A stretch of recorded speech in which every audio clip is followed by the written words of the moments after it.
नमस्कार दर्शक बंधु साई अनंत आश्रम चैनल को स्वागत। महाकाशरे देखाजिब रिंग ऑफ फायर फेब्रुआरी 17 देखाजिब एही विरल दृश्य। आसंता वर्ष लुचिजिब सूर्य महाकाशरे देखाजिब रिंग ऑफ फायर। आसंता फेब्रुआरी 17 हेबाकु थिबा सूर्यपराग बेले एभली विरल दृश्य देखाजिब। सूर्यपराग सूर्य को प्राय 96% ग्रास करबाकु थिबा बेले अवशिष्ट अंश एक रिंग बा मुदी सदृश दृश्यमान हेब। मात्र 2 मिनिट 20 सेकेंड पई विरल दृश्यमान हेब। एही समय चंद्र सूर्य सामना को आसब किंतु सूर्य धार को घेरी उज्जवल आलोकर एक बलय देखाजिब। सूर्यपराग बेले चंद्र पृथ्वी ठारू अल्प दूर थिबा फल से सूर्य ठारू छोट देखाजिब।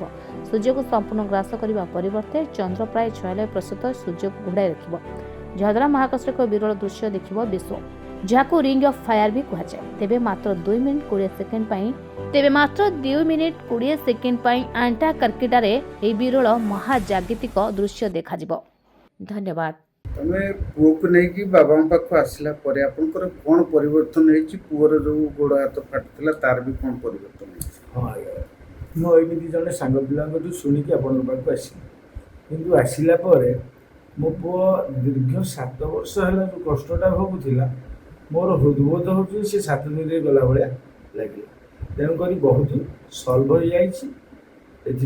बाबा को कोटि कोटि प्रणाम। आ महावीरी पंचमुखी महावीरी हनुमान को मो स्वामी जहाँ कहले मुझे से कहना चाहूँगी। तथा मोर अलग अनुभूति बाबा कहले मेडिटेशन करने आम 4 खाली मेडिटेशन कलापर काली कर मेडिटेशन मुझे निजे महावीर आसिकी छुई पेटू देवी आ मुझे कष्ट पाई मो पुओ एमती कि बर्तमान अनुभव करुँच मो पुओ भविष्य संपूर्ण भल।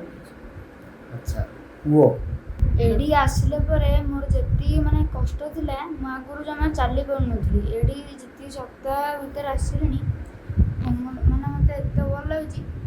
मो तो चाली होछि, बुझि होछि, खेली होछि, सब भल लागछि। आगु मु किछि करै